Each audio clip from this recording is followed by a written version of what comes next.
أعوذ بالله من الشيطان الرجيم بسم الله الرحمن الرحيم ولا تستوي الحسنة ولا السيئة ادفع بالتي هي أحسن فإذا الذي بينك وبينه عداوة كأنه ولي حميم وما يلقاها إلا الذين صبروا وما يلقاها إلا ذو حظ عظيم. கண்ணியத்திற்குரிய அல்லாஹ்வின் அடியார்களே, சூரா ஹாமீம் அஸ்-சஜ்தாவை நாம் பார்த்து வருகிறோம். அதில் 33வது வசனம் வரை நேற்று நாம் பார்க்க முடித்திருக்கிறோம். இந்த 33வது வசனத்தில் அல்லாஹ் தஆலா 3 விஷயங்களை மிக அழுத்தம் திருத்தமாக கூறினான். ஒன்று, அல்லாஹ்வின் பக்கம் மக்களை தஅவத் கொடுத்து அழைப்பது. இரண்டாவது, அதில் தானும் நிலையாக சாலிஹான அமல்களோடு இருப்பது. மூன்றாவது, தன்னை ஒரு முஸ்லிம் என்று அடையாளப்படுத்திக் கொள்வது.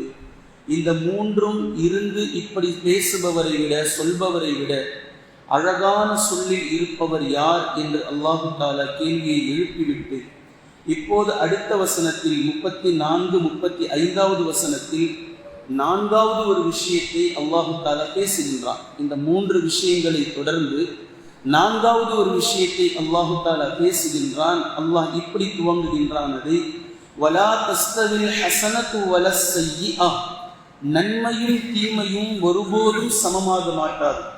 நன்மை நன்மைதான், தீமை தீமைதான். அல்லாஹு தஆலா இதை குர்ஆன்ல பல இடங்கள்ல பேசுறான்.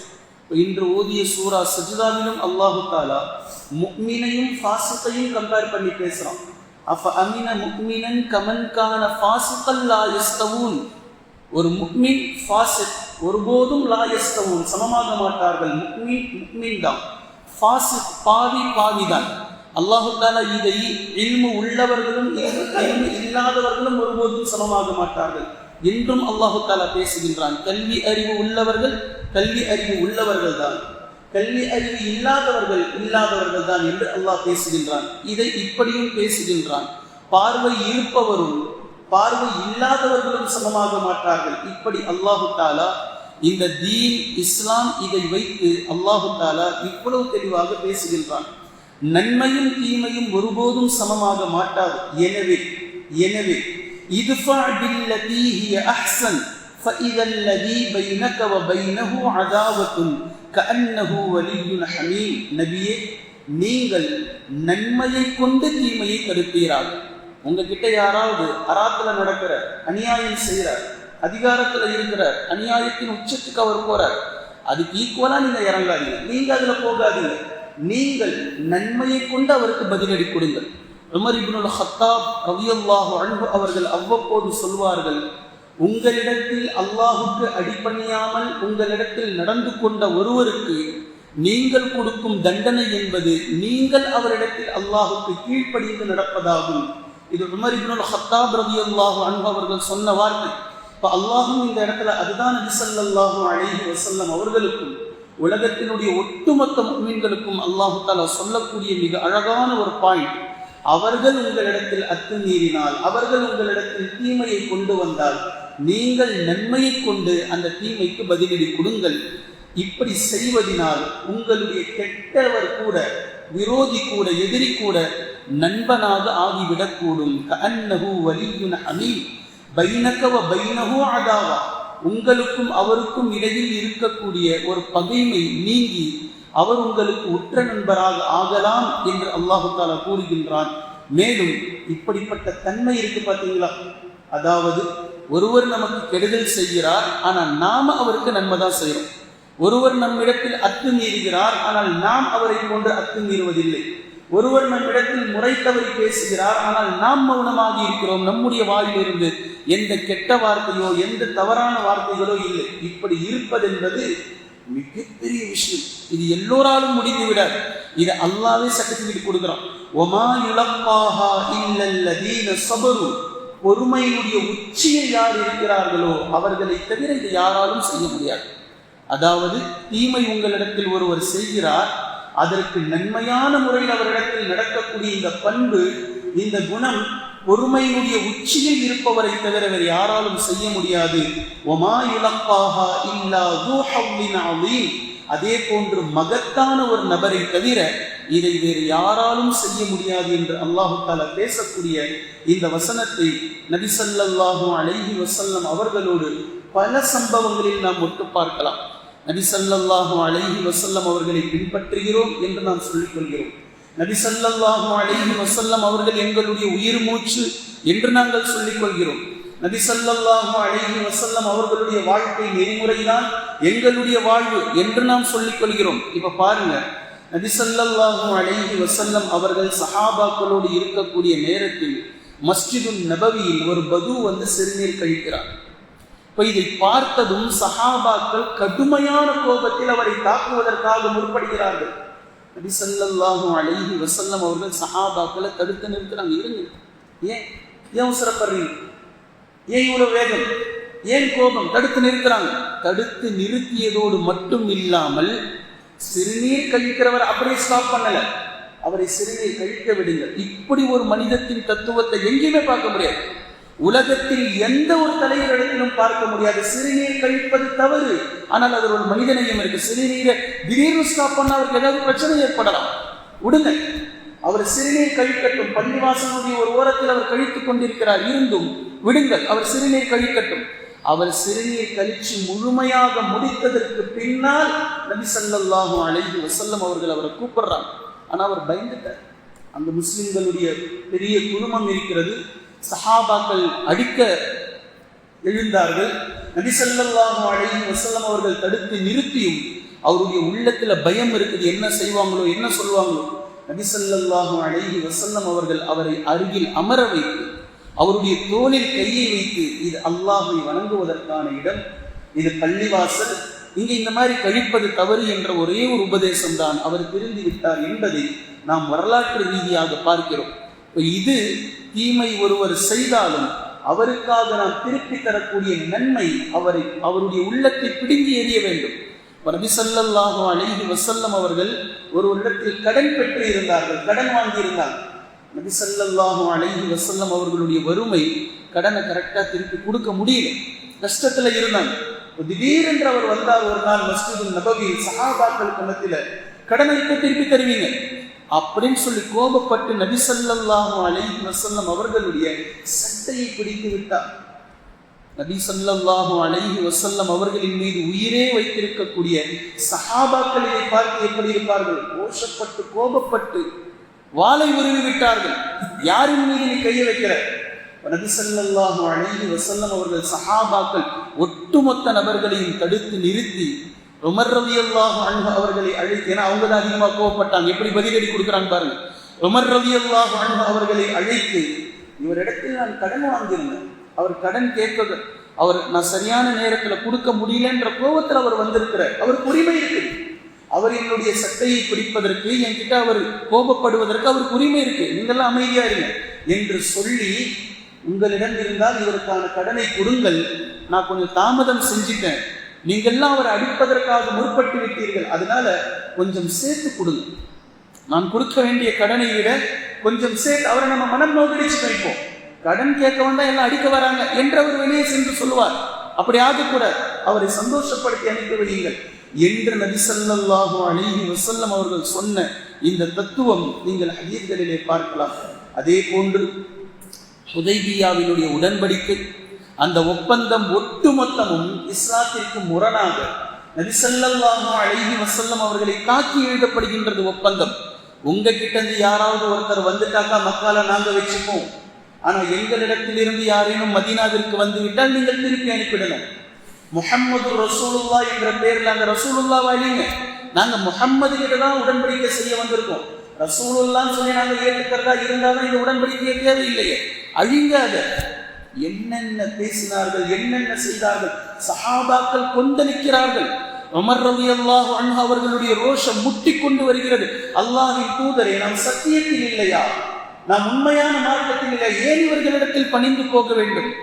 ஆனால் நபி ஸல்லல்லாஹு அலைஹி வஸல்லம் அவர்கள் சஹாபாக்களை ஆசுவாசப்படுத்தினார்கள், அமைதியாக இருங்கள். அந்த ஒப்பந்தத்தில் கையெழுத்திட்டார்கள், அந்த ஒப்பந்தத்தில். ஆனால் அல்லாஹ் இதைத்தான் இன்னா ஃபதஹ்னா லக ஃபத்ஹன் முபீனா, மிகப்பெரிய ஒரு வெற்றி அல்லாஹு தஆலா உங்களுக்கு தர இருக்கின்றான், மிகப்பெரிய ஒரு விஷயமாக அல்லாஹ் அதை மாற்றி அமைத்தான் என்பதை நாம் வரலாற்று ரீதியாக பார்க்கிறோம். இதே போன்று தாயிஃப் நகரத்தினுடைய சம்பவம், ஆயிஷா ரலியல்லாஹு அன்ஹா அவர்கள் உங்களுடைய வாழ்நாளில் மிக கடினமான தினம் எது என்று கடைசி நாளில் கேட்டதற்கு கூட தாயிஃப் நகரத்தை தான் சொன்னார்கள். கடைசி காலங்களில் கூட நபி ஸல்லல்லாஹு அலைஹி வஸல்லம் அவர்கள் இதை நினைவில் வைத்திருந்தார்கள். உங்க ஊர் மக்கள் செஞ்ச இந்த விஷயம்தான். நபி ஸல்லல்லாஹு அலைஹி வஸல்லம் அவர்கள் கல்லால் அடித்து ரத்தம் வெளியே வந்து தோய்க்கப்பட்டு இந்த நிலை ஒரு இறை தூதருக்கு ஆக்கப்பட்ட பின்பும் அந்த நேரத்தில் நபி ஸல்லல்லாஹு அலைஹி வஸல்லம் அவர்களுடைய உள்ளத்திலிருந்து துஆ கிளம்புகின்றது. அல்லாஹும்ம இன்னி அஷ்கு ضعف قوتي, பலவீனமான என்னுடைய இந்த அடியாரை யாரிடத்தில் ஒப்படைக்கிறாய்? எப்படிப்பட்ட மக்கள் கிட்ட என்னை கொண்டுட்டு போய் விட்டிருக்கிற வஹவாலிய அலன்னாஸ், இவர்களிடத்தெல்லாம் என்னை ஒப்படைத்திருக்கிறாய் என்று நபி ஸல்லல்லாஹு அலைஹி வஸல்லம் அவர்கள் அல்லாஹ்விடத்தில் முறையிட்ட இந்த துஆ ஜிப்ரீல் அலைஹிஸ்ஸலாம் அவர்களோடு மலைகளில் வானவர்களும் இறங்கிவிட்டார்கள். நீங்கள் ஆணையிடுங்கள், கட்டளையிடுங்கள். தாயிஃப் என்ற இந்த நகர மக்கள் இரு மலைகளுக்கு மத்தியில் இருக்கிறார்கள். நீங்கள் சொன்னால் இவர்களை நசுக்கிவிட சொல்லி, இவர்களை அழித்துவிட சொல்லி அல்லாஹு தஆலா கட்டளையிட்டு இருக்கிறான், நீங்கள் சொல்லுங்கள் என்று நபி ஸல்லல்லாஹு அலைஹி வஸல்லம் அவர்களிடத்தில் சொன்னபோது அப்படியே மன்னித்தார்கள். இவர்கள் இஸ்லாத்தை தழுவாவிட்டாலும் இவர்களுடைய சந்ததிகளின் மூலமாக இஸ்லாம் வளரலாம், இஸ்லாம் வரலாம், அவர்களுடைய உள்ளத்தில் ஈமான் புகலாம் என்று நபி ஸல்லல்லாஹு அலைஹி வஸல்லம் அவர்கள் சொல்லிய இந்த வரலாறுகள் இப்படி சொல்லிக்கிட்டே போகலாம். சும்மா ஒரு சாம்பிளுக்காக உதாரணங்களை நான் எடுத்து காட்டுற வரலாறிலிருந்து எல்லா இடங்களிலும் நீங்கள் நபி ஸல்லல்லாஹு அலைஹி வஸல்லம் அவர்களுடைய இந்த விஷயத்தை நீங்கள் பார்த்தால், எவரேனும் நம்மிடத்தில் அத்துமீறினால், ஈக்குவலாக அத்துமீறுவதல்ல, பர்சனல்ல நான் சொல்றேன், அத்துமீறுவதல்ல நம்மளுடைய வேலை, மௌனமாக கடந்து செல்வது, நன்மையை கொண்டு அவர்களுக்கு பதிலடி கொடுப்பது, நன்மையான விஷயத்தில் முடிந்தால் அவர்களுக்காக துஆ செய்வது, அவர்களுடைய ஹிதாயத்துக்காக துஆ செய்வது, அவர்களுடைய நல்ல வாழ்க்கைக்காக துஆ செய்வது. கடைசியாக என்னுடைய கருத்திலிருந்து ஒன்றை சொல்கிறேன். ஒருவர் உங்களிடத்தில் அநியாயம் செய்துவிட்டார், உங்களால் மன்னிக்கவே முடியாத அளவிற்கு அநியாயம் செய்துவிட்டார், உங்களுடைய உள்ளம் ஜீர்ணிக்கவே முடியவில்லை, அப்படி ஒரு அநியாயம் செய்துவிட்டார்.